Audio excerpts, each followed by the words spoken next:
logging in to my wife's iPad to get you guys brought up. And there's YouTube.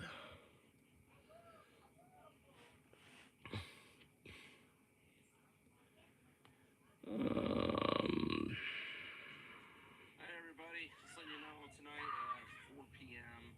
we're gonna go live, which is let's see my watch here.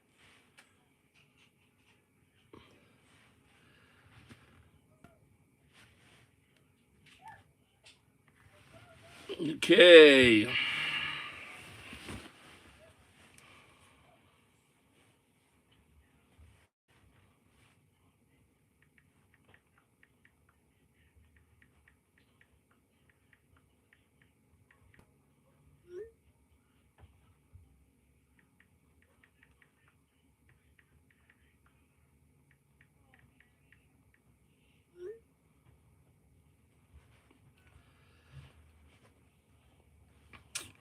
We're just waiting for a few more people to log on, guys.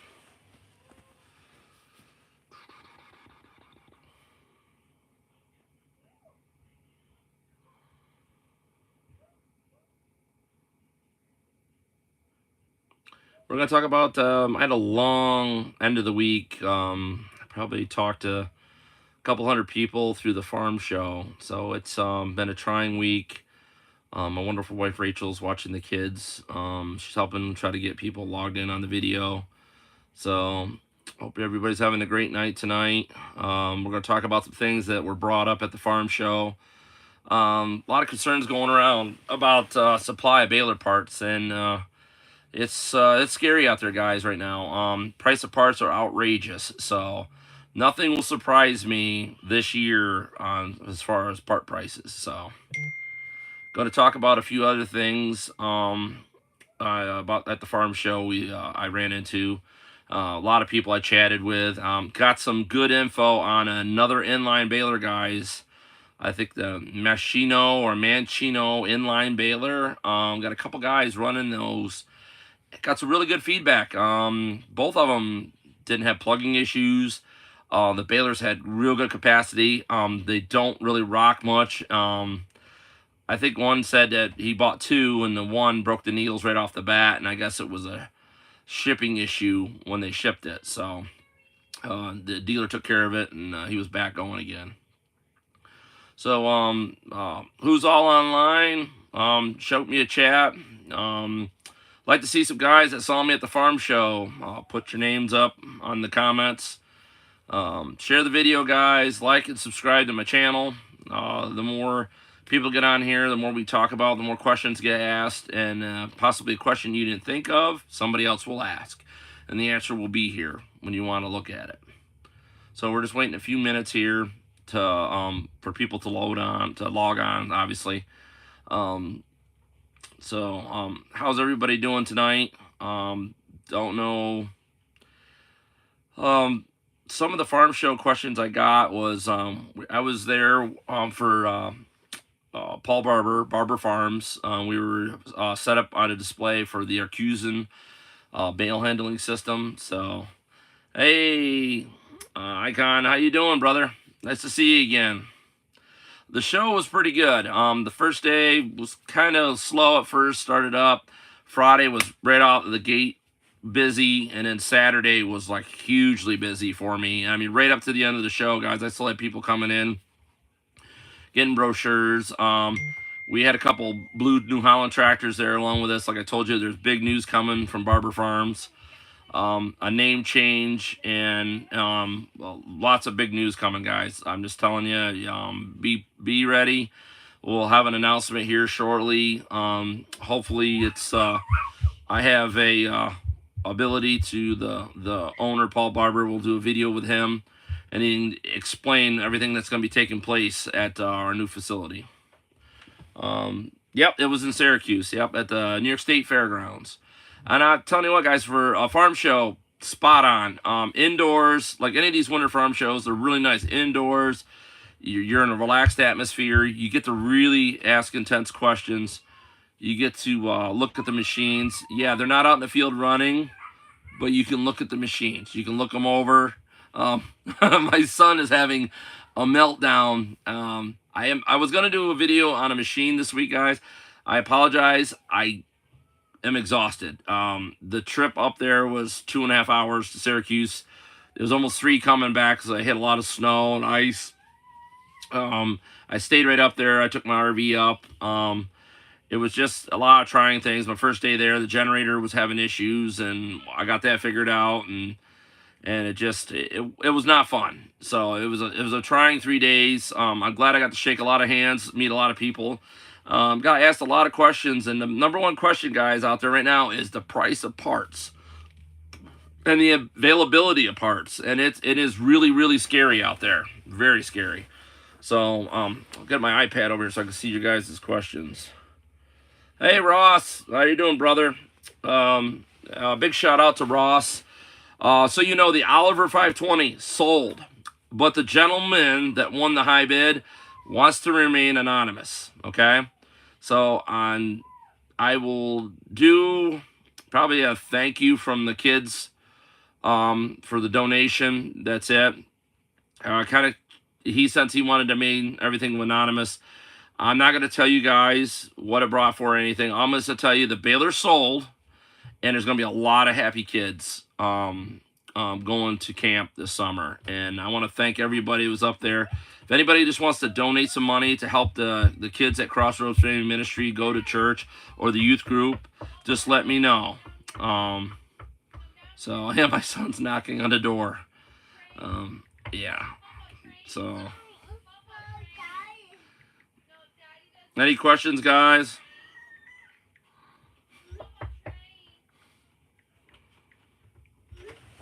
So, yeah.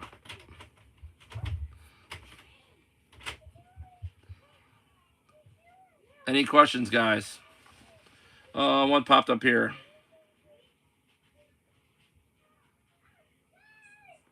Oh, yes, a picture is from a Gale employee in the 80s. Yeah, it is. I mean, technology is moving forward all the time, guys. But the part availability is being an issue. I have a lot of access to some aftermarket parts, guys. I'm putting knotters on other machines, so I'm able. So one of my accomplishments in life was I was able to put John Deere knotters on a New Holland and New Holland knotters on a John Deere. On the earlier Balers, there's nothing really different. There's no surprise. They're basically the same knotter, guys. There's a copy of the Rapsy knotter. Same with the Oliver and them. They just use different pinions, different shaft sizes. International was probably one of the ones that went out on their own when they went and started making the knotter on their 45, 55, right up through the 46, 56, 37, 27, 47, and 57. And then when they came out with the all-twine knotter, I mean, they were really, literally, like, they weren't copying anybody. They were trying things on their own, and I give them a lot of credit. If you know how to set the knotters up, they're a great baler. They really are. They're simple. There's only 2 moving parts on them, a bill hook and a twine disc. Once you guys understand the adjustments, it's really a simple baler, and it's a great, great setup. It requires really good, high-quality twine for it to work really, really nice, which is plastic pretty much eliminates any of that tensile strength issues. I see a few questions up. Hang on a second. Right now, Ross, I didn't hear any. There was twine for sale at that show. I didn't get to see it. Dutch Harvest seems to be the one everybody was thinking was really good, high-quality sisal. I could find out about getting availability for it. I'm probably going to carry some 9,000 and 7,200.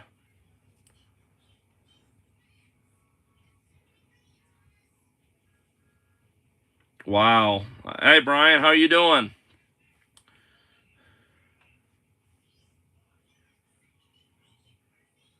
Oh, cool. That's good, Mr. No.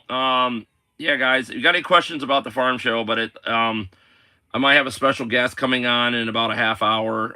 He'll be logging in. He'll leave comments. Won't bring his name up right now. So, yeah, guys, availability of parts is going to be a problem. If you guys go to an auction, I would recommend buying a parts baler. because it's getting tougher and tougher. It really is. I don't know what's going on. Part availability is really weird right now.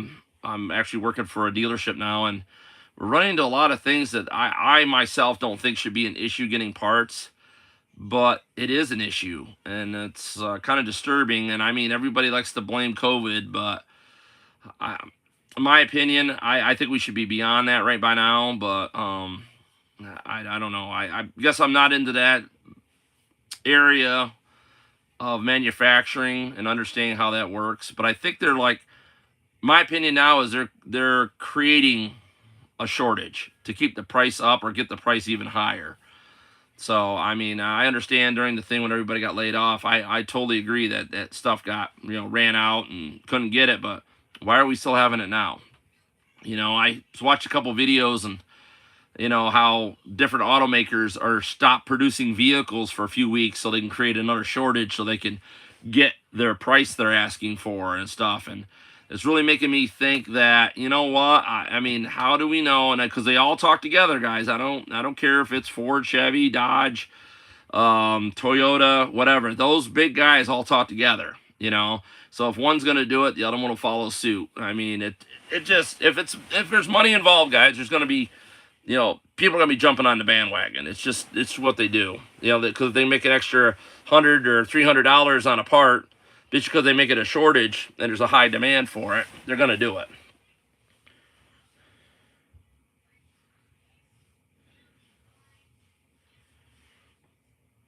Yeah, Don. Hey, yeah, I agree. The 45 was more of a slow RPM baler. I mean, with the update kit, they become a lot better. But they had the weirdest. The needles were made onto the saddle, so if they got nicked or bumped at all, that baler had a catastrophic day. Um, yeah, they were the all wood plunger, pretty much like the 46 and the 56 was. They're hard maple rails, guys. If you have to make them new again. Ross, I don't know about that. I'm not even gonna go to the Empire Farm Days. It's the summer shows, guys, don't turn out well. Remember, we're all doing crop work. We're all making hay, and my job is I'm fixing balers. And last thing a guy wants to do is see his mechanic at a farm show when he's supposed to be out fixing his baler. So kind of creates a little bit of bad blood rift there for me.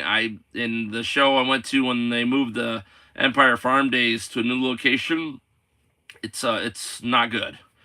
Representative stopped by again. I wish him luck trying to get vendors back because the show was awful. It was not good. Watching old people try to walk up and down hills. Here they're having an auction on the other side of the road that's fairly flat, a little hilly, not bad, and then they stick all the show on a steep side hill, and it's just, it didn't work, and it apparently showed up that it didn't work because there wasn't a lot of people. It was muddy. This wasn't a good show. The inside indoor shows, guys, go to them. They're like more formative, more relaxed. You're not, get ate up with bugs. You're not sweating to death, and it's a short walk between building to building at the New York State Farm Show. I don't know about the other buildings in the other states, but I'm pretty sure they're probably all set up the same. But it's kind of nice. Like in the winter, you guys got lots of time to go to these shows and like get more in depth. If you go to a farm show in the summer, more than likely you're either trying to put up hay or you're trying to build fence or you're trying to do something like that. And it's like, and if you do go, you're in a hurry to get back because you're thinking, well, I tedded my hay. Maybe it's going to be dry enough to rake over so I can bale it tomorrow. Just a few incidences there, guy, or you got to spray or something, or plant buckwheat, or like I said, I just found that the summer shows, yeah, people go out to them, but it's not a crowd drawer like these winter ones have been.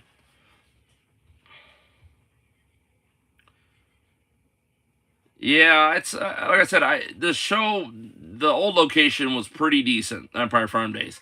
They had a lot of issues with mud. I mean, if you're gonna have a show and you're gonna have field demonstrations, guys, they got to do a better job drain tile in the fields, pave the laneways where people walk.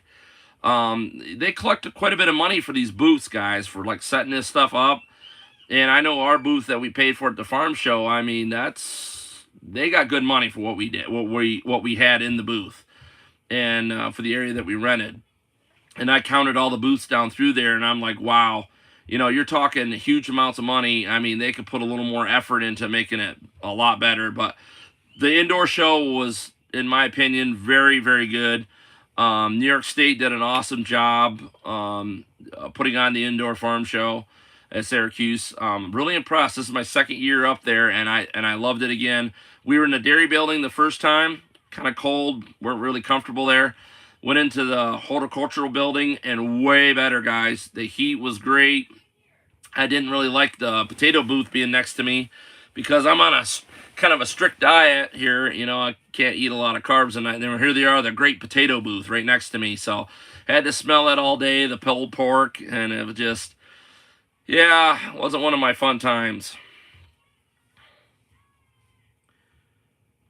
Yeah, Don, I mean, that's my problem is guys, I mean, I'm trying to keep my parts prices low, like my pickup teeth. I'm trying to keep them down. But man, every time I'm down to the making like 20 cents a tooth now because I don't think I thought the price of teeth when I started was fair, and it just keeps getting worse and worse. The Ohio Farm Science Review is a really good outdoor show. I guess I'll have to go to that, Ross. I've heard about it. But in the summers, guys, my chances of seeing me at a farm show, slim to none. You know, um, my job is to get you guys back going in the field. So, gonna roll this up a little bit. I'm in my bedroom, guys. I'm relaxed tonight because, like I said, this was a stressful 4-day excursion. Well, 5 days if you count the day we took the equipment up. I talked with a lot of people, probably altogether. Who I'd say we're in a couple like 300 probably. I mean, a lot of people I didn't get to talk to because I was, in a conversation with somebody else. I apologize. I hope you log in tonight and you have any questions you can ask. But I'm trying to see if we're gonna have a special guest tonight that comes on. I might log in tomorrow, guys, and do another one if he can't get in on tonight. But a lot of the vendors in the show, guys, were very professional. It was a really nice show. Met a lot of really nice people. Everybody at the New York State Farm Show was super helpful. I want a big shout out to Clint. He helped me get my RV close to the shows because we had displays in there to move inside the building, and he made it really nice. Yeah, field demos are nice, but guys, field demos at a farm show is not the same as doing it on your farm. So, the price of this equipment, I wouldn't even dream of saying I'm going to take it until it's on my farm and you show me it works on my place or let me try it out. I don't know. Kind of these dealers have forgot how to treat customers. They just think, oh, well, I got it. You need it. You're going to write me a check for it. Don't fall for that, guys. Come on. You wouldn't buy these new pickup trucks, what, 80, 90,000 without driving one or test driving it. It's just insane to me, these prices of stuff and what they cost. Take it easy and rest up. Yeah, I got to jump back into it tomorrow, guys. I'm only about, I think I'm like 13 or 14 days away from starting my trip. That's another thing. I got a lot of people, quite a few people put deposits down.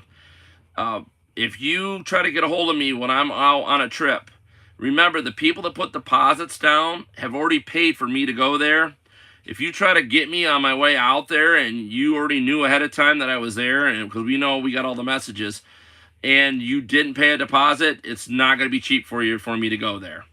It's not right to let somebody else absorb the costs to travel me to an area, and then everybody else try to jump on the bandwagon. I mean, if we all work together, guys, that makes it cheap for everybody. But if a few people try to take advantage of the fact that I'm coming that way, that's not fair to the people that paid out the money to get me there, and everybody else hops on. So, I got to lay my foot down on that one, guys. I've been seeing it more and more lately. If you want me to come to your place, I need to have your name, address, you put a deposit down, and it makes it cheaper for the guy that already did one because he gets a reimbursement of what he did pay. It makes it cheap for everybody. But if you call me when I'm already out in that area, and I know got a list of names here, and you asked me to come work on your baler, you're going to help reimburse that guy that paid me the money to get me there some money back. You know, whether it be parts for him or whatever, or parts or money off his labor bill, whatever it is. Because guys, it's not right to let somebody else absorb the cost of me going there, then everybody else that didn't pay benefits from it.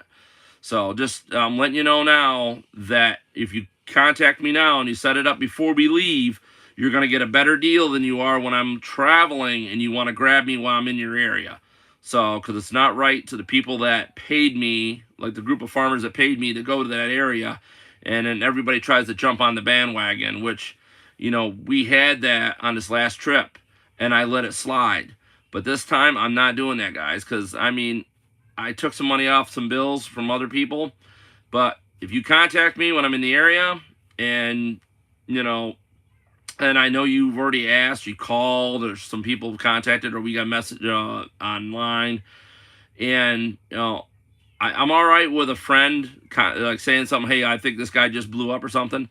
You're still going to pay me a travel fee for going there to reimburse the guy that got me there, but it's just not fair to let one, like I said, we had one farmer that paid me to go to his area, and then 5 other people jumped on because I was there, and I split that cost. He got a lot of his money back because I split it between all 5 of them.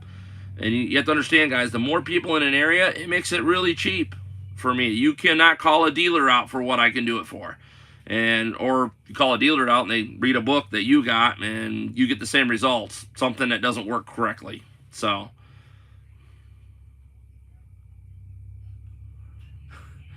can you be the last this time? Yeah, I guess so, Ross. Call and arrange it with Rachel. So, guys, you can call 607-846-5959. That's a cell phone. You can text it, you know, send pictures to it, call it, leave a message. Rachel will get back to you if you want to, you know, set up a time, a deposit with her for traveling to go to you. I don't know how it's laying out right now. It looks like we got to go west first before we go south. I'm not looking forward to that because I know North Dakota is going to be cold, guys. So, yeah, not looking forward to it. There's hardly any competition left, so the dealers don't much care anymore. Well, the thing is, guys, on that, when you get that kind of stuff, let's start coordinating. Go to Hey Baler Nation and say, hey, I'm looking for this unit. Because there's dealers out there that are hungry. You know, they want to move, you know, a lot of them are hungry because they don't have the machine to sell anyways. They want you to order it, pre-order it, or whatever. There's some that do have it. One of the bigger monsters that are gobbling up dealerships is AgPro. I've dealt with them a few times. They don't really stock many parts. I don't know how they are on their service side. Obviously not very good because I go to a lot of the states they're in, and I mean, they're right in the backyard, and I'm working on John Deere balers. I mean, if their service techs were up on that, I mean, literally, you know, in the Knoxville area, I think I did close to probably 15, 20 John Deere balers. I mean, that shouldn't be taking place. You should not have well, I call myself the backyard mechanic coming into an area that has a strong John Deere dealer support, and I'm fixing stuff that you sell, but your own mechanics can't fix.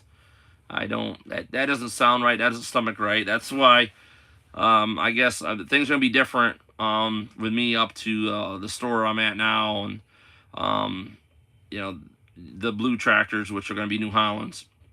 I'm not going to take that approach, guys. Every customer matters.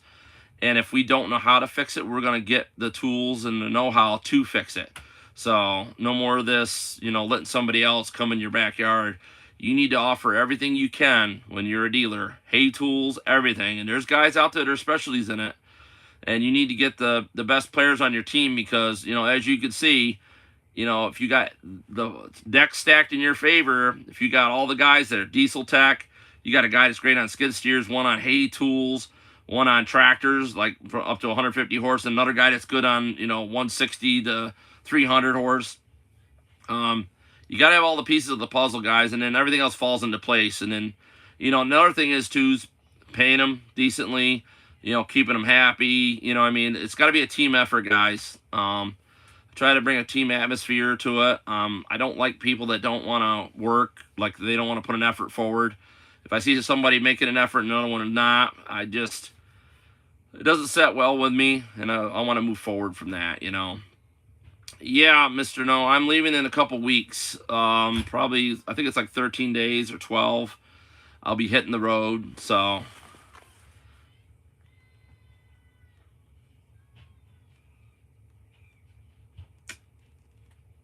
Huh. That was one of the special guests we were going to have, so I don't know what's going on. He's trying to log in, but can't.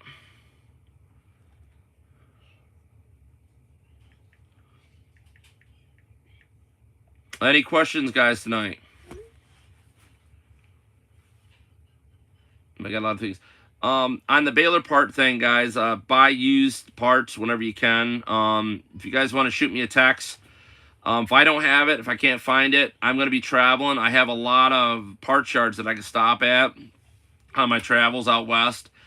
Unfortunately, they're private guys. They don't like me giving out their numbers or their names or where they're located, but they do have a buttload of the Baler parts I can get my hands on.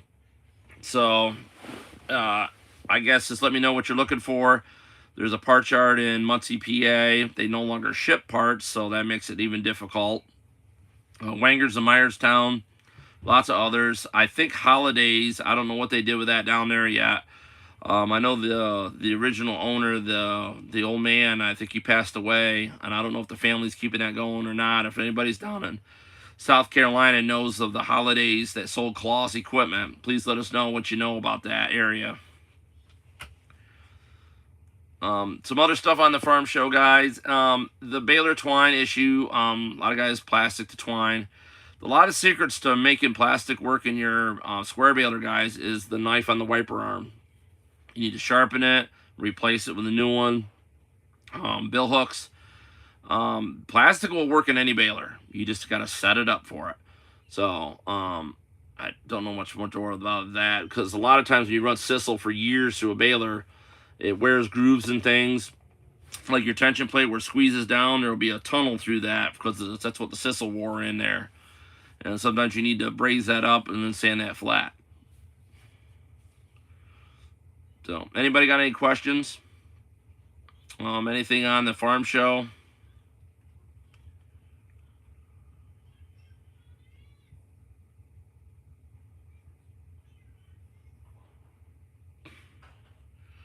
Well, Mr. No, I'll bring a bag of salt with me and a torch, and we'll get the barn doors open. So, I can't come through a month later. It's just gonna work out for me to come out now. I'm not gonna enjoy North Dakota at all, but there's enough balers in that area, and I've been asked enough to go there and to fix it.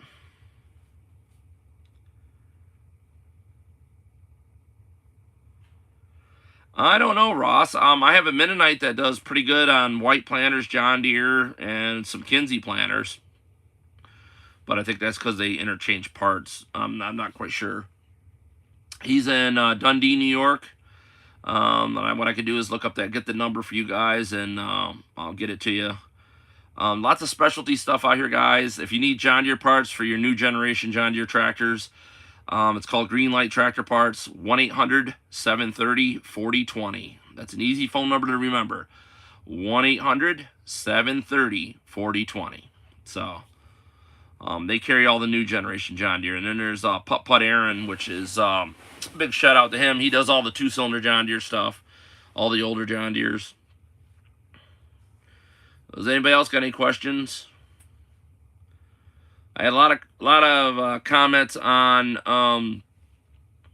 the 570 balers versus these new ones they're coming out with. The new 275, guys, I'm shocked that I've heard the prices on them. It's insane. The gentleman showed me a quote for the new 275 New Holland. It's outrageous. It's like $43,000. So I'm just like, yeah, it kind of shocked me. And I don't think that was even with a kicker on it. That's just the base unit. So,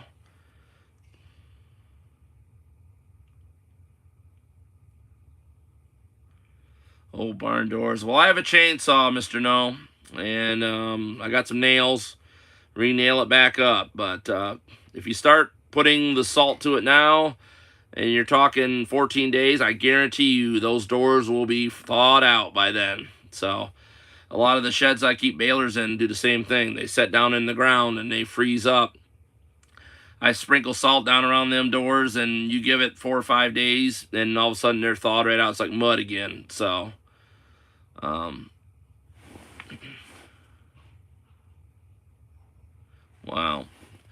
Well, don't look like I'm gonna have a guest tonight, guys. He's trying to figure it out YouTube. He's having some difficult times, so it'll probably be tomorrow more than likely. But anybody got any questions?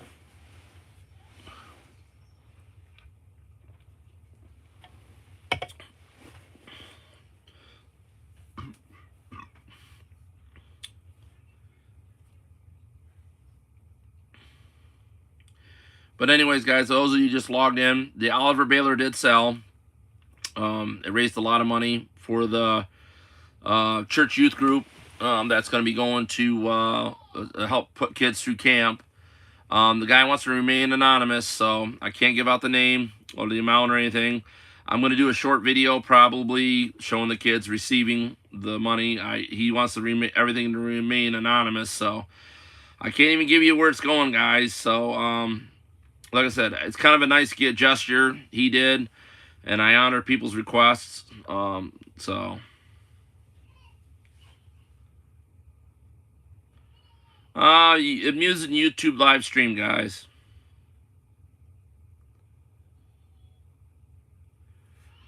8555. What Heston model baler is that? That number, it sounds familiar, but I don't, like I said, the Case IH numbers, I'm not that familiar. I'm more familiar with the Heston numbers. If you can give me the Heston number to that.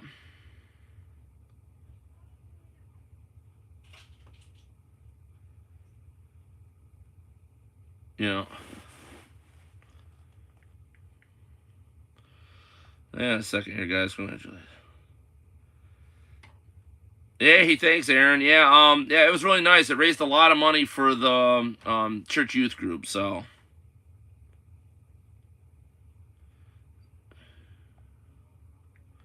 Yeah, he's having some problem logging in.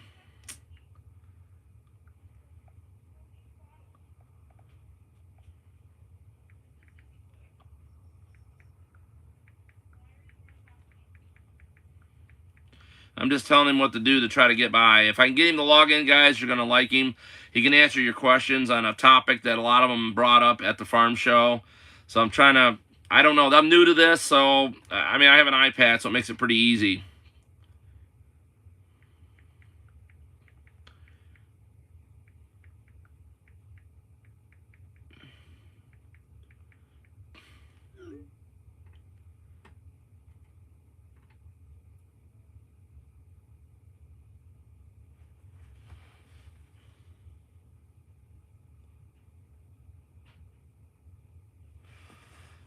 The main thing is, David, on that one there, I would say probably the plunger bearings. Take a bar with you, pry it up and down. The plunger knives at the bottom of the chamber on the plunger and the stationary knives. I don't know. I would tell you, the best way to, guys, when you guys are buying a baler, have the guy make you a nice 50, 60 pound tight 2.5 foot, 3 foot bale. If there's any issues with the knotters, you're going to find them in a real quick hurry. So the more pressure you add to a bale chamber, you're going to find out if hay dogs are weak. You're going to find out because it won't tie. It'll make a knot on one end, no knot on the other. Or the knot will have really short tails on it. Just, if you guys want to, if you want to send pictures of the baler and ask questions, you got to let me know ahead of time when you're going to be there to look at the baler. And you can send pictures to the phone and I can look them over. The business phone number is 607-846-5959. And if you're sending pictures, guys, you got to give me time. Like, just don't, like, oh, an hour before I'm going here, I need you to do this. If you give me a day's notice, I'll make sure I got the phone on me and I'm able to look at it when you start sending the pictures, so I can give you my opinion of what I could see. And I can't see everything, guys, because you're gonna have to be my eyes, but I will point you in spots to look for problems. So.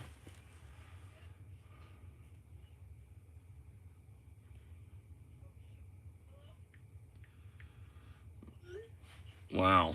Yeah, he's able to watch the video, guys, but he can't comment on it. So, I don't know how we're gonna do this. Like I said, I'm trying to use my phone here. We're texting back and forth. He's trying to get on. It'd be kind of nice if we can get it done. We'll have to figure it out another day, I guess. That's fine, David. David, where are you from? Are you close to me? Or are you far away? Yeah, Ross. I mean, guys, anybody out there, if you're going to buy a baler from a private individual, or, just make them make you a super tight bale. Like, it's got to weigh it. If you bring a bathroom scale with you, 50, 60-pound baler, you're going to find out in a quick hurry if that baler's got knotter problems, or if it's got more problems than that, like weak hay dog springs, or, stuff's just wore enough that, it's not quite functioning right, because at those pressures, that's when you find problems. Not when you're making these little puffball 10, 20-pound bales, and when you decide to get to the field and then it starts messing up.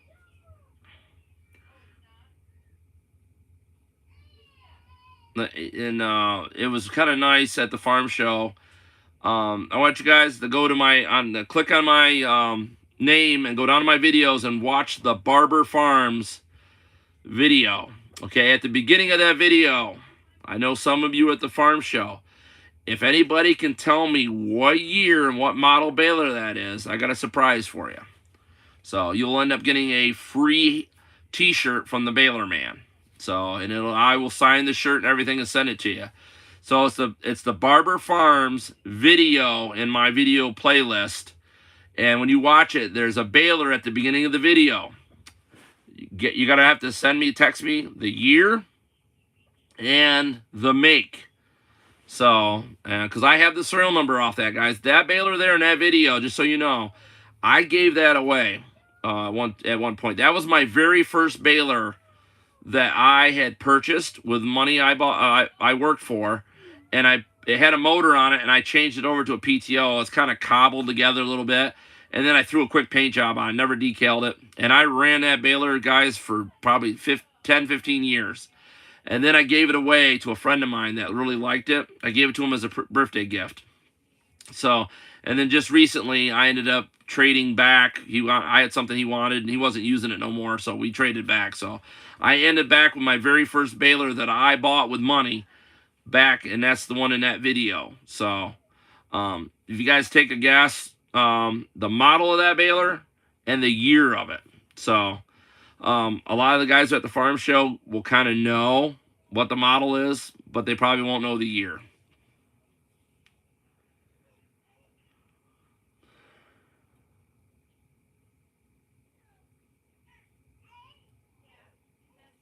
Yeah, there's a lot of videos on the knotters on there, guys, but it doesn't do you much good. It shows you how it works, but it doesn't show you when twine disc are wore, when your wiper arm's got a lot of slop in it, and the wiper plate's broke, or it doesn't show you the tucker finger at the bottom, how much it's cycling across. Yeah, there's a lot of things. The slow motion videos are great, guys, but it doesn't really get you to the point where, like, okay, I can nail down the problem now. So it just gives you insight on how the knotter works.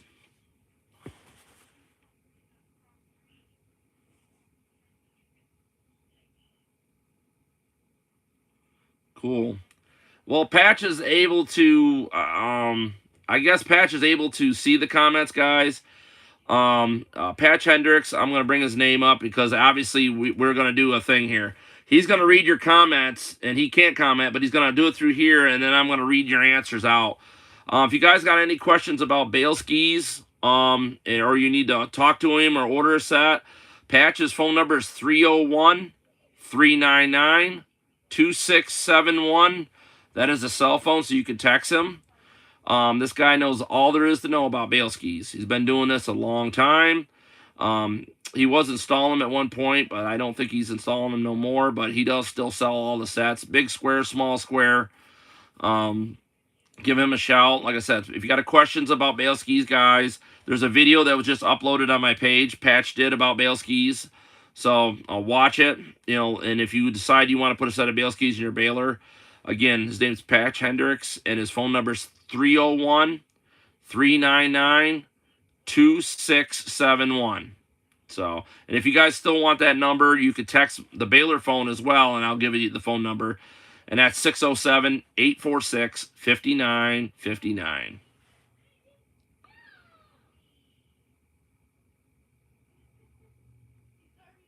Yes. Well, like I said, some of the videos they put up, guys, aren't the greatest.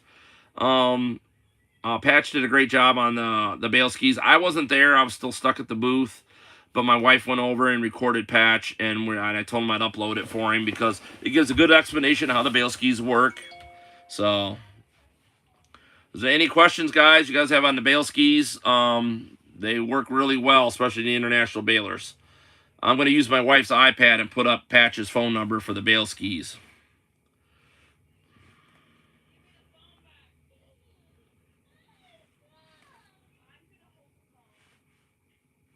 Just give me a second here.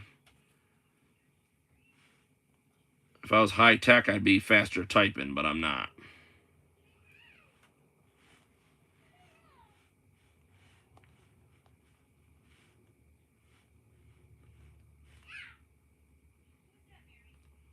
Well, that darn thing misspelled what I said. I want to say Bale Skis.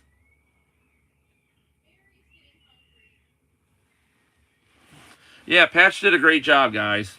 He really did. Yeah, Brian, he is. He knows his product really well. Um, yeah, like I said, big shout out to Patch. I really enjoy him a lot. We have a lot of fun. He posted me on one of his videos on Facebook, so sharing it now. Yeah, guys, make sure you like and subscribe the video. There's a link on there to share the video. Please share it to your Facebook page. Help get the word out there. Like I said, I just posted the phone number for Patch, so you should be able to get a hold of him now. Oh, yeah, by the way, guys, Patch just let me know there's 2 days left for the winter discount. It's $50 off a small set and $100 off a large square baler set. Okay, he did this. He put it on Messenger.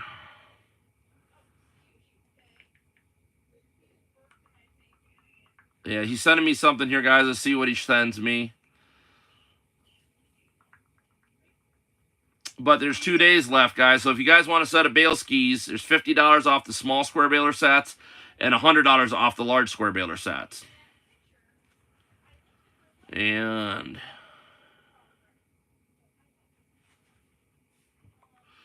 okay, Patch switched over to Messenger on Facebook, guys. So I think we're gonna have a little better luck with that. We got a couple comments here. Yes, it was. Patch did a real informative video on there. They work in all balers, guys. So especially the New Hollands, if you want to get that bale length consistency up, they're gonna help a lot.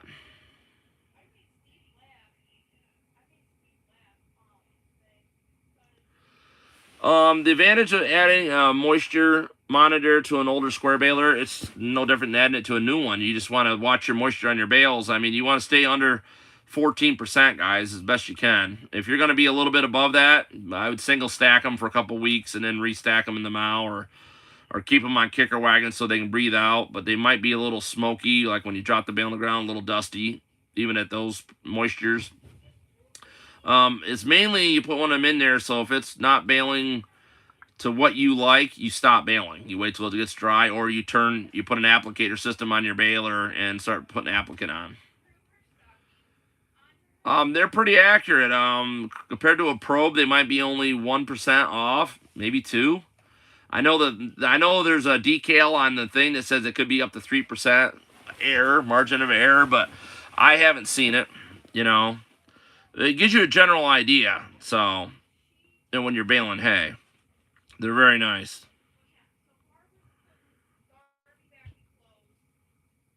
Yeah, well, Patch agrees, guys, with the moisture monitors. They're a great idea. So I put them into 24 Ts. I've done them almost to all balers. I even put them in round balers as well. So, any other questions, guys? Yeah, Patch makes a good point, guys. The twist test also, when you twist the hay up, And what I'll probably do is there's some videos on there of that. I'll probably do that, or I'll have Patch do a video and I'll upload it to my page. You guys can watch it. You know, the twist test for the hay. I got another comment here. No, I mean, I don't know. My dad's pretty good. I mean, but he's from the old school. He can grab a windrow and tell you if it's dry enough to bale or not. I'm not that good. I need more technology on my side. I could tell a lot by when the baler starts baling it, if it's dry enough or not. So, clover is definitely one of the crops, guys. It's fooled a lot of us, and it's fooled me more than once. I thought it was dry, baled it. Bale started cooking a day later, you know, and definitely the moisture tester would have picked up on that. Them stems on that clover is brutal hard to get dry.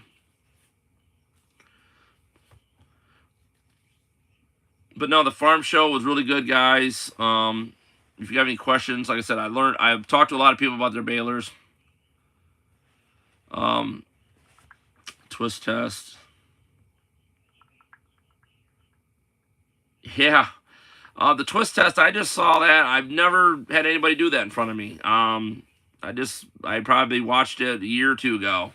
I usually either did moisture tester or my dad's still alive, so I just had him go out and check my hay for me, you know, and I could tell a lot by the way the balers, because I have some balers that are sensitive to damp hay. If the hay gets damp, they just don't tie. You know, the chambers are wore bad enough. Probably if I bought a set of Bale Skis off Patch and put it in the baler, probably take care of it. But I don't keep a lot of my balers that long, guys. I usually rotate them in and out. And I keep a handful that are just, I don't know, sentimental to me, and a couple of them that I gave away to my son. One, my wife has one baler of her own. So it's kind of a family business.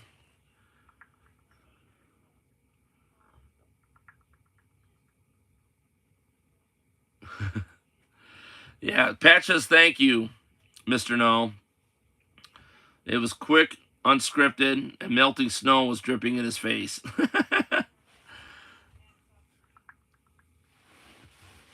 Cool, Aaron. Yeah, no one ever told me that. I mean, probably my grandfather knew it, but I never paid attention to that because I was always the guy either stacking the wagon or in the hay mount at the top stacking. So it was one of those deals. And once I learned how to fix them, I was always on the end of repairing it and figuring it out. Patch is giving me a lesson in it here. He says, grab a small handful of hay, start twisting it with both hands.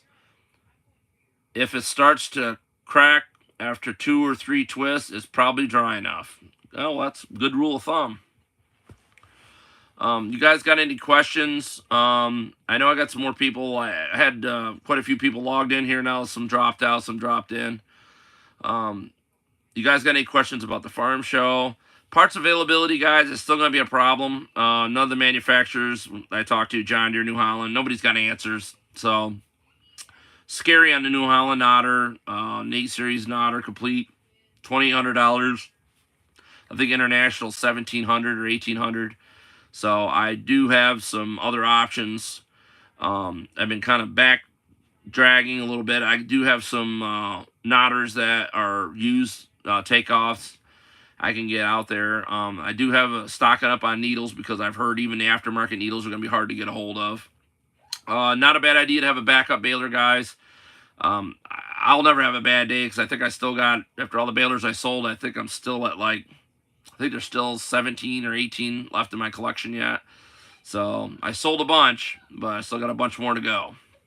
I don't think I'd ever have a bad enough day where I'd have to pull every one of them out of the barn. So, anybody else got any questions, concerns? I'm going to start doing some live chats, guys. I might, this next video I do, when I do it on a baler, I might have you guys call the baler phone, and we'll do a live chat that way. So, and I'm just testing the ground. This has been real good, guys. You guys have done great. You've helped me move forward on this. I want to do more live videos so you can fix your own machines, figure them out. Remember, if you got problems with your baler, if you're going to look at one, make sure you get ahead of me ahead of time, and I can watch my phone. If you tell me about when you're going to go look at a baler, and I'll look at the pictures, and I'll call and talk to you and walk you through what to look for and what not to buy and what to buy. it all goes by, guys, what you're used to and what you like. I mean, almost all the balers out there are pretty decent anymore. Even the early ones. I'm seeing more early ones come back out into the limelight again because of the fact that, you know, I can fix those. I can fix any of them, doesn't matter. But the older balers, guys, hold up better. They're built with better steel. They're better design. I mean, look at the '77 New Holland. I mean, you're talking that baler's going on 80 years old pretty soon. You know, some of them are 80 years old, and it's still baling hay. There's still some guys out there still using them full time. And New Holland had an ad that came out, and I'm gonna bring it on probably next week, and I'll show you guys. I have a copy of it, and it talked greatly about the '77 New Holland baler, how it was the new wave of the future, that it was a family farm baler. It was a generational baler, and wow, did New Holland deliver on that. So the original '77, guys, baler is a non-timing baler. The chain falls off the knotter, you just put it back on. The baler is it self-times itself. It doesn't need to be timed. And how nice would it be to not worry about breaking needles because whoop, your baler is designed to retime itself. Like you don't have to be any tech manual or anything like that to make it function. The baler had a lot of grease fittings. I think there's 87 or 80 grease fittings on that baler. There's a lot. But as long as you greased it, it really never wore out. And it had the slides on the plunger. You had to replace after so many years of baling. Sharpen your plunger knives. But I said it only made 2 different bale sizes. 2 foot or 4 foot. Yeah, but that was all you got for an option. I have some guys working on trying to change that a little bit because of the way that's designed. I'll let you know how we figure that one out. So I'd like to offer a kit for that to make that baler make some different length bales because it is handy to have a machine that is non-timing baler. Patch sent me a message. Patch says there's nothing wrong with old iron. You just either have to have the money for new iron or the mechanical skills to fix the old iron. He's spot on that one. Nothing wrong with a particular brand. Smart people decide to introduce any new baler from any new company. Sometimes they weren't the best available, but nobody introduced the new baler model to have it fail. Very true. Guys, before they put these things in production, you do realize they go out and do field tests. You know, I think the only baler that didn't get much field testing was the New Idea. The one that came out that was like an inline baler. That was not thought out very well. There's only a couple of them I know of that still exist. They used international knotters, international needles off the 45, so wasn't one of the best ideas. So, I got some more questions over here. Hang on a second. Yes, Don. Yeah, the original '77. Now the Super has to be timed. That has timing marks on it.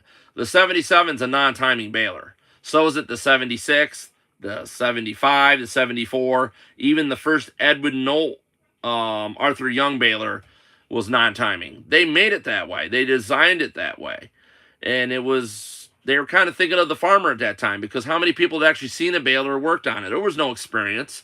So they made the balers user-friendly, which is kind of like, be nice today if they did that. We have the technology to make a baler, guys, that would never break needles. Never. But that would not sell parts. And that's not going to make the company money. So.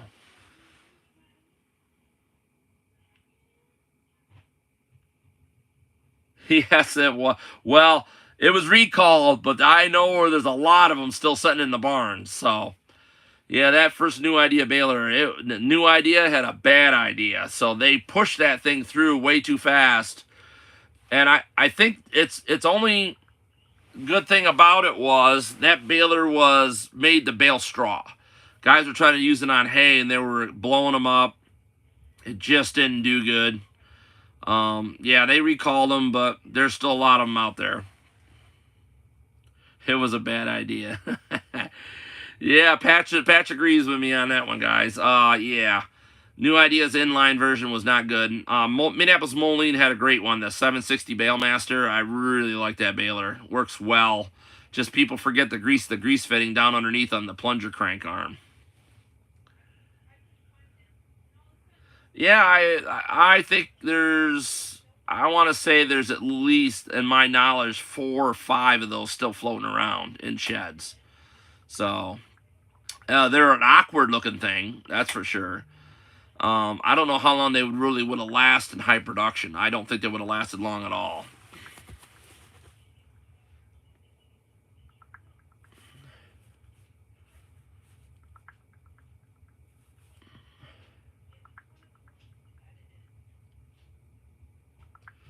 Getting a message here, guys.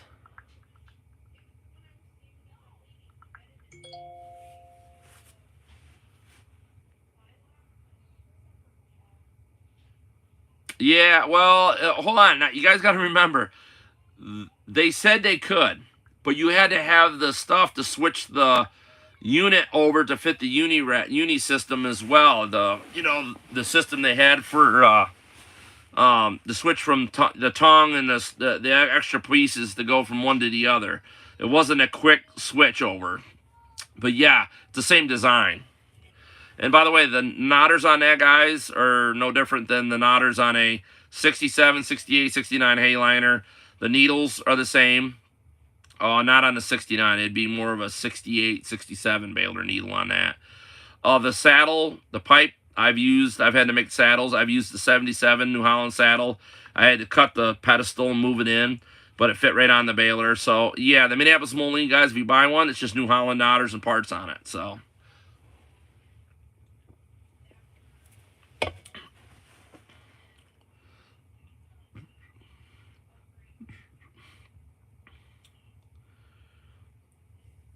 yeah, Patch brings up a good point, guys. So, on grease and knotters.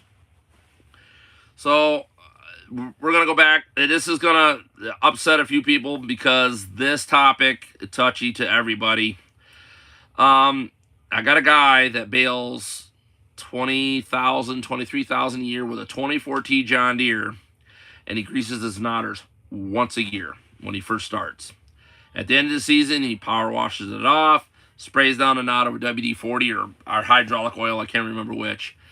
And I've only had to work on his knotters once, and that was just to do updates. That was just to put new bill hooks in, new pinion gears, and he doesn't have much wear at all. So, and I've worked on a lot of these New Holland 570s and a lot of the other John Deere balers, and when I take them apart, and guys that keep greasing them, you got to understand something. When the grease comes to the outside of that fitting, and it gets on the gear, gets on the cam and everything, dust collects to that grease. The grease dries. You know what the dust just became now? Sandpaper. So all it wants to do is start wearing steel out, castings out. So, and I noticed when he greases John Deere baler, he would just see the grease start, like little ridge of it coming out, and he stopped. But this 24T, he's literally wore out, I think 3 augers out of it, 2 bottom pieces of tin. He's wore 1 plunger out, but the baler's still going. And of course, he buys lots of parts balers, so he's going to have parts for a long time. But he puts up a lot of hay with his baler. So, and he's got a number 30 kicker on it. But the longevity of the 24T is it's a really well built baler, guys, and it's one of the few balers that it's all bolted together. I can literally unbolt everything but the main axle housing off a 24T, and I could stick it in a shipping container. Probably stick 8 or 9 of them in a shipping container. 24T is probably the most versatile baler that is all bolted together, because you can literally take it apart and probably take it to a shop and have a CNC machine make it all back up again. So, yeah, the grease. I use red high-tech grease. I buy Lucas red grease. I only grease my knotters once a year. You guys, if you can grease them all you want, but the problem is, remember, they only turn once every time a bale's made. There's not a lot of pressure there. So it's like no need to like glob the grease in there like I've seen guys do a lot of. Because they're the guys I ended up when I go there, the pinion gears are wore right off at an angle because all that grease collects dust, starts wearing stuff. And it wears the bushings out of the knotters, whereas the worm gears get wore out. And as that grease gets between gears, guys, it starts doing this. The dust in there collects and it just starts pushing it apart. And then you start getting those mismatch of gears, knotter half breaks or explodes. It's just, like I said, I grease them once a year. That guy greases once a year. My balers that I pull out, I only bale probably a couple thousand bales with them, so they only see grease once a year, you know. And like I said, it's a thing. It's a situation. A lot of people like to grease them all the time. That's fine. But if you are causing more wear to it than the guy that's only greasing it once a year, you know, because remember that only turns when a knot's made. Now the plunger, the rest of the baler, U-joints, grease it all you want. You know, pump the grease to it because that's under high pressure, high load all the time. The knotters are not. They're not doing. There's not a lot of resistance there, not unless you got a dull wiper arm knife. Then it's going to put a lot more wear on your wiper arm on the pivot. If everything's up to snuff, guys, there's not a lot of wear there. And like I said, the drier you keep the knotter, the better, because the dust won't collect everywhere on it and start wearing parts out. And a lot of the dust when you're baling isn't dust, it's dirt, micro fine dirt. So, but any other questions, guys? Yeah, Aaron, I don't know how many bales you guys bale with your baler, but yeah, I mean, over greasing's bad. It really is. Unless you, like he does, he washes it off in the fall and sprays it down with hydraulic oil or WD-40, I think. And it's got a little oil residue. He starts up in the spring. He just goes around the grease gun and it's just like quarter pumps. That's it. He makes sure they get grease, but if there's any extra that comes out, he immediately wipes it off.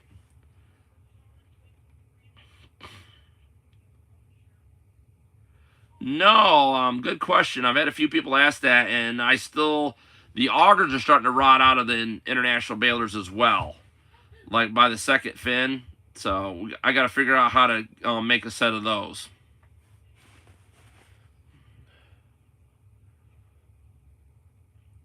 Yeah, Patch is making some good points too, guys, about the grease. The primary types of knotters, guys, all the knotter designs are pretty much a copy of the Rapsy knotters. That's New Holland, John Deere, Oliver. Massey did their own, had their own design. International had their own after the McCormick Deering knotter, which the McCormick Deering was a copy of a Rapsy. So, and then you got International, and then on big square balers, you got the double tie systems, which are just a copy of the knotter with a cam that has a double set of teeth on it. You got Claus has their own knotter. You got quite a few that have their own knotter designs. The New Holland big square baler looks an awful lot or functions awful lot like an International knotter. So the International came out with their own, and then they came out with the All Twine, which was a more of adjustable knotter. They work good as well, but they tend to fail quicker than the older International knotters. I don't know why. I'm going to tackle that one of these days and see if I could change parts out and keep the All Twine knotters going better than they do the old ones. Because the old ones, once the update kit's in there, other than changing razor blades out, so far, guys, we're going on our 3rd year with those repair kits. So,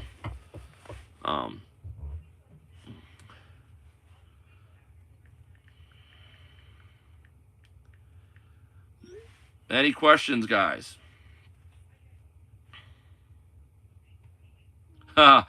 Wow. Yeah. Yes, it did. Used to be a billhook. That was Claus's logo on their signs for a long time, was their billhook. Patch asked me a question, guys. I don't know if I can answer this. Which is your preference? Type of knotter. Wow. The ones that make me the most money, New Holland and John Deere and Heston or Agco or, they make me a lot of money.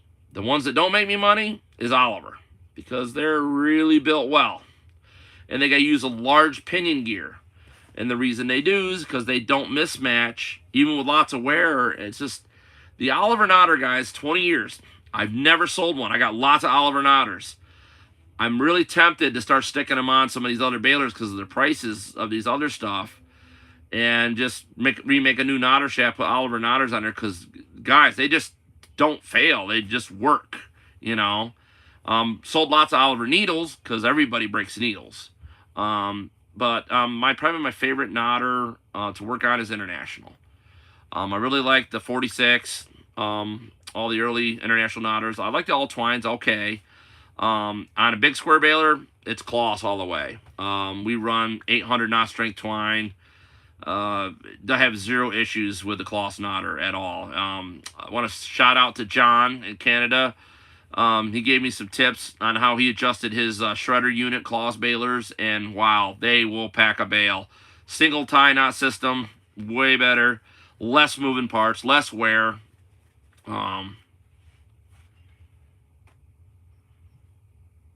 I don't know if they are or not. Do I do round John Deere balers? I have. Haven't touched a John Deere round baler in a while. For a while there, it was the John Deere 330s, 335 started having in the front of the baler on the tongue. They had a hydraulic valve that was their density valve for making bales, and it would start failing. It would lock pressure so bad that it would break the welds on the arm that rose up that was building the bale, holding tension on the belts. It would break the welds loose because the fluid would get trapped because it wouldn't relieve off like it's supposed to. So other than that, yeah, I mean, most of the John Deere balers are pretty decent. My electric arm sometimes works. Will not auto tie.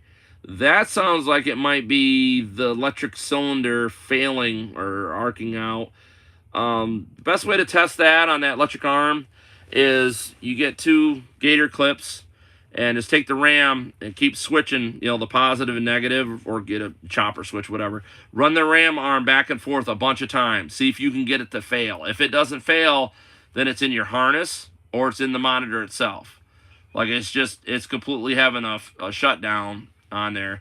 And remember, guys, there's a company out west that rebuilds monitors for equipment. So I think they rebuild John Deere and they do Case IH. I know they do the Case IH, the boards for the 7130s, 8940, and them, the 3-point hitch arms that board in there, it goes bad. I know they rebuild them. Monitor rebuilt. Yeah, did they rebuild it right? That's the problem. But it could be as simple as the harness is getting a short in the center. Guys, a lot of people will buy these balers used, and they have no idea if somebody 3-point hitch arm grabbed the harness, pinched it against the frame.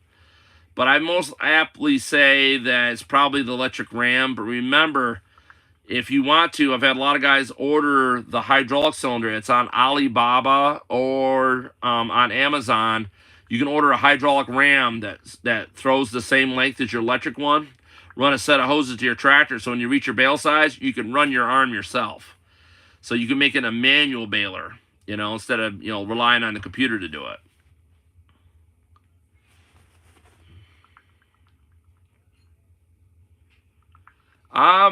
Patch is asking the same thing I was just talking about the Oliver, retrofit Oliver knotters to other brands. I probably can, but like I said, I haven't done it yet, but so far, the Olivers don't fail. So I wish Heston would have because Heston did end up swallowing up Oliver. And all they did was copy an Oliver baler when they made the 5400 was the same as a 720. But it's amazing they didn't keep the knotters from there. They decided to try it on their own, and they did not copy that beautiful heavy pinion style and everything. I don't know if it's more production cost or what, but the knotter didn't fail. So maybe the company looked at, hey, we can't sell parts.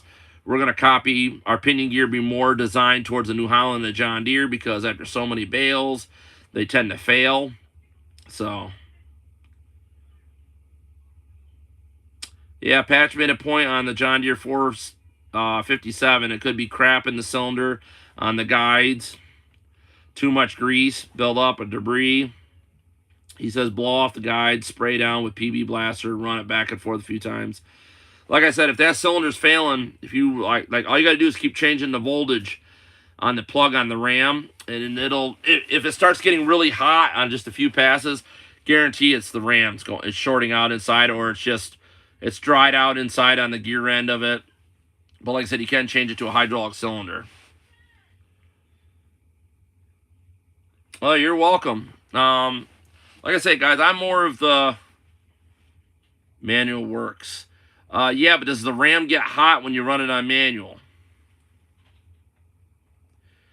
And it could be, if it's working on manual and you're not having any issues and the ram's not getting hot, then it could be as simple as your sensor on your baler is not telling the computer that it's time to tie the bale. Yeah, I think you got a wiring, the harness issue there somewheres. Yeah, I'd be doing some tracking. Yeah, then it's going to be the harness then. It's got to be. Unless your brain on your baler's got did you do a software update on that in a while? Because I know Deere's has software updates for a lot of those balers.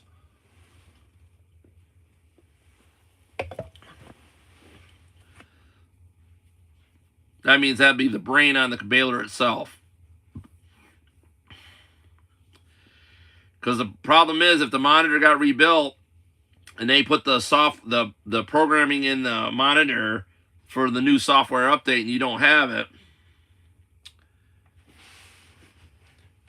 when I micro adjusted, it works for a while. Does it start half tying and just stop? Because remember, when you run it on manual, you're forcing that solenoid to go no matter what. If the RAM is shorting out, the computer will recognize the harder draw of the RAM, and it'll just kick it out.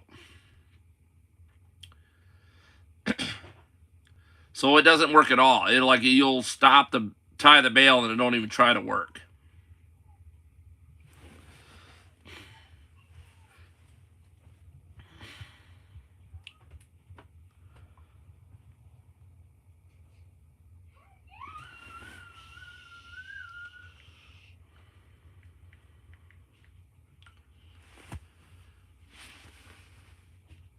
Yes. Okay.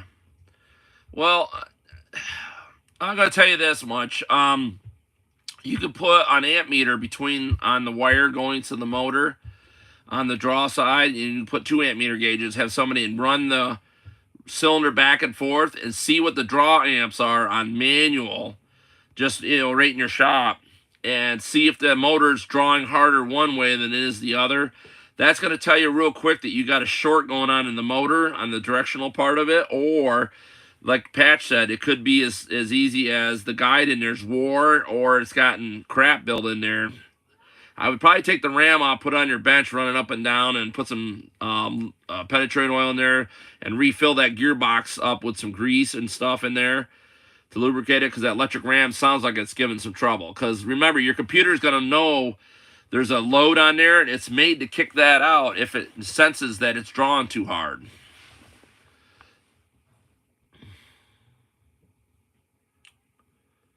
Left-hand bale chamber extensions for a 47 baler in good original shape. Mr. Noah, you're going to have to send me a picture of that. Text me a picture of what you're asking to 607-846-5959. That would be what I do. Just take the RAM off, because I'm almost guessing that of all the electric cylinders I've had to deal with, that seems to be always the problem when the guys have trouble with them. Like the New Hollands, the early ones there. Remember they had the net wrap, and then they had that switch where you could make it manual for net wrap or manual for twine. It always seemed to be the rams were the problem. Everybody changing potentiometers, changing the bale command monitor itself. And a lot of times, guys, it ain't. It's the actual electric ram. Remember, they sell buttloads of these things. And remember, you can get them on Amazon cheaper. Way cheaper. Excuse me for a minute. I had to spit, so. Twine only. That's fine. But if you need to get a new ram, guys, just make sure you measure the throw. Like, run it all the way out. Measure from pinhole to pinhole. Run it all the way in. Measure pinhole to pinhole. And then you can order your ram right on Amazon for a quarter of the money of what the dealer wants for that stupid electric ram. They are gotten ridiculous on their prices. So, just trying to save you money. Alibaba carries them as well, guys. Download that app on your phone. There's a lot of stuff on there that's cheap. Sometimes you got to buy bulk, but... Yeah, the baler number is 607-846-5959. You can send a text to it because it's a cell phone. It's this one right here. It's the Baler phone. See, it says R&S Ag Services on it. Again, the number is 607-846-5959. You can go to Hey Baler Nation on Facebook, and you can also go to Hey Baler Repair Video and Discussion. That's also another group on there. You can locate the number on there as well. It's R&S Ag Services. Oh, you're so welcome. Glad to see somebody else new on there can help out. So, any other questions, guys? And by the way, and those of you that just got on there, Patch Hendricks sells Bale Skis for balers, square balers. Yeah, Patch agrees with the 457. So, he has a sale going on the Bale Skis, guys. 2 days left for the winter discount. It's $50 off the small square baler set, Bale Skis for the model. You have to call on the model of baler you got, and $100 off the large square baler sets. So, if you want to get a hold of Patch, I left the phone number in the comments, but I'll give it to you again. It's area code 301-399-2671. Again, that phone number is 301-399-2671. You could call or text that number, guys. Any questions you got with Bale Skis, get a hold of him. He can set you up. Oh, and he just sent me a message. If they call by Tuesday, I'll pick up half on the shipping. Wow, guys. You're getting money off on the whole set, and you're also going to get half price on the shipping. So, South Texas 77. I'll do that. Do me a favor. Text that information to the Baler phone, and I'll see that, and I'll click on that link when I get done here tonight, guy. Yeah, I like to see your channel, see what you got. But remember, I'm going to be traveling around the country, guys, fixing balers. If you need me to swing in, take a look at your baler. I'm heading west first. I'm going to be going North Dakota, Minnesota, Wisconsin, and Upper Michigan. So, I wanted to go south first and hoping the northern part be warmer, but I'm getting such a demand for the upper part of the north. I think it's just going to work out better for me. I'll let you know. It's, I think, 12 days, 13 days before I leave. So, we'll see what plays out. Yeah, oh, wow, rub it in. I'm glad you're bailing down there. I just got done with the farm show at the New York State Fairgrounds in Syracuse, New York. A lot of snow, lots of snow. Cool. Well, I will. I'll take a look at it, guys. I love all balers. It don't matter. The ones I like the best are the guys that have brand new balers, and this story goes for about 8 or 9 people, and I don't know if they're on now, but they will be on my channel here and there, guys, and I'm going to revisit them again. Their brand new baler they bought blew up. Dealer couldn't get parts for it. I couldn't get parts for it. Went out to his back field, cut a tree down, 2 trees, and within 5 hours, I had the baler baling again. And we got his hay baled with the baler his grandfather had that I had to cut trees out of to get going again. So, it doesn't matter how old it is, guys. You can make that baler work and make it work for you. So, just because it's old, it might be slower, it's still going to get the job done. But sometimes, like I said, the parts availability is becoming a problem with all these balers. Gotta get a drink.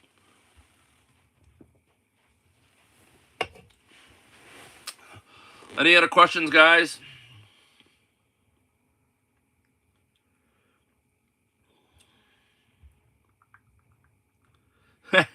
Yeah, it ain't that nothing works. It's just everybody has a bad day, guys. I've seen brand new machines explode, and it's just par for the course. Even old stuff can explode, But it just I'm feel more comfortable with an older machine because you can look at it. It's gonna be cheaper. If it does break down, it's still not going to bankrupt you. It ain't going to cost you a year's worth of $500 a month payments, to repair it or fix it. Just the older machines in my book they hold up better. These new ones, I see guys wearing them out at 200,000 bales. I mean, they're like tin junk.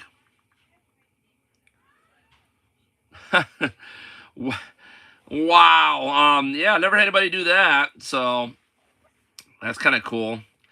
Again, guys, on the Bale Skis, anybody interested in them, they put them in your balers, pass it around. Patch Hendricks. He'll if you call by Tuesday, he'll pick up half the shipping of a set of Bale Skis to you. And it's $50 off the small square baler set, and $100 off the big square baler set. And his number is 301-399-2671. And you can call or text that number, guys, if you have any questions about the Bale Skis. Wonderful product. Get a hold of him. Again, his phone number is 301-399-2671. Let's see. I got a few more questions here. Listen. Awesome. Well, guys, if you got any more questions, I'm going to log off here for the night, but I'm going to get back on a couple days. I was going to do a baler this week, but I just exhausted from the farm show. I will be taking orders. If you guys want me to bring baler twine with me, let me know. We got a couple trucks that are going to be heading west, so you could stop and pick up your baler twine on our way out heading west if you guys want a discount on twine. So, but anyways, is that a comment here? Well, that's it. Ross working on a baler part. Well, Ross, I hope you have good luck with that needle, bud. So, if not, send it to me. I'll take care of it. It's not a problem for me, but all right, guys, you guys have a wonderful night. God bless you all. I'll pray for you. If you need help, you got the phone number for our business line. It's 607-846-5959. It's the cell phone now. It's this one. So, RNS Ag Service. Stay on there. You're welcome, guys. You're all welcome. Anything I do to help you out. If you got problems, send a text message picture there. I'll try to get back to you when I can. Oh, that's fine. Yeah, you can send a picture of the shoe. Aaron, that's a good question for Ross. Ross found that last baler. So, Ross, even though the other guy doesn't want to take credit for, buying the baler or anything, Ross, I want to put a big shout out to you. You're going to make a lot of kids happy because the baler sold for good money. It's going for a good project. I donated an Oliver 520 baler. It was still, I considered like brand new. Not quite brand new, but new enough. And it brought good money, and it's going to send a lot of kids to camp this summer through our church youth group. So, thank you so much, guys, for passing the word out, getting it out there. So, yeah, Aaron, just get a hold of Ross. He's on Facebook. He runs into a lot of stuff. These guys send me these links for balers and stuff. I appreciate it, guys. If you're on Facebook, shoot me in the messenger. Say, hey, woo, found this baler. There's a lot of rare balers out there, guys, that I'm looking for. If you find them, I got a lot of people collecting. So probably get you a finder's fee, or if you just want to help out, that's awesome too. So, again, I hope you guys have a great night tonight. God bless you all, and be praying.